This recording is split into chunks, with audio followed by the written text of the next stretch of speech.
Hi, my name is William Taylor Suderman, and welcome to Snug Harbor. And we are with Arthur Matos from Epic Paranormal. And we are going to discover very different layers of Snug Harbor. But first of all, Snug Harbor, how did it become a Snug Harbor? Robert Randall of the Randall family had no children, and he wanted to do something to the sailors that were actually his family. So with the help of Alexander Hamilton, he was able to write in his will to turn his estate over to the formation of this new revolutionary idea of a retirement home for sailors.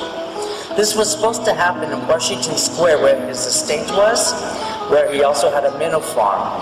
But because of real estate being what it was at that time, moving closer to Washington Square, and also the backyard syndrome, great idea, but not in my backyard, they went to Staten Island, found this dairy farm, bought the property and leased the Washington Square so that they could have revenue to continue with the estate. The first sailors arrived here in 1833 after this first building was built, and the first 37 sailors arrived to stay upstairs, 2 in a room. Also a very revolutionary idea. Little by little, Snug Harbor becomes very popular, and by 1880 there are 1,000 sailors living on the premises with a staff of 500. By 1940, unfortunately, the Depression has hit hard, and also nursing home regulations, Medicare and Medicaid, makes it that sailors do not have to come to Snug Harbor, but can go to any other type of nursing home of their choice. By 1976, this great institution is left in ruins, and the sailors leave for Sea Level, North Carolina. It is actually Jackie Onassis, her presence here after Grand Central Station, that saved this location from destruction and became a cultural center that we are now. This is a very rich story, and there are many layers to it, but we are interested in some of the unexplained stories that go beyond myth, explanation, and we have invited a group of scientific researchers to actually explain and help us guide us along what is hiding behind Snug Harbor.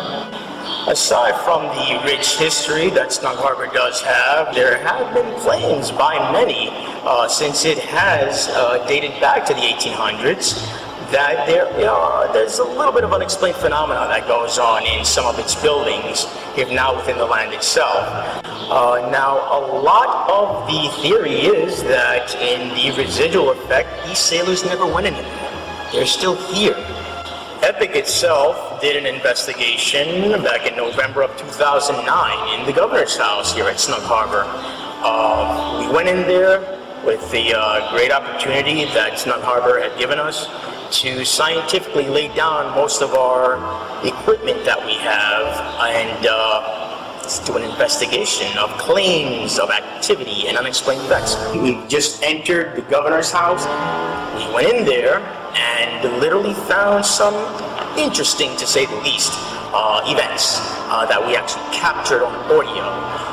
Again, the governor's house in itself was very interesting, as Epic did its investigation and found some anomalous audio EVPs, as we call them, electronic voice phenomena, that we did capture by something like from where body setting came right up to me, like this, and just went. I mean, you heard it throughout this entire room and out here. That you will be able to also see on the fall tour, as we will be taking you through the governor's house and the matrons and much of the other buildings as well when we do the historical power research tours. So join us this coming fall 2010 for a wonderful tour.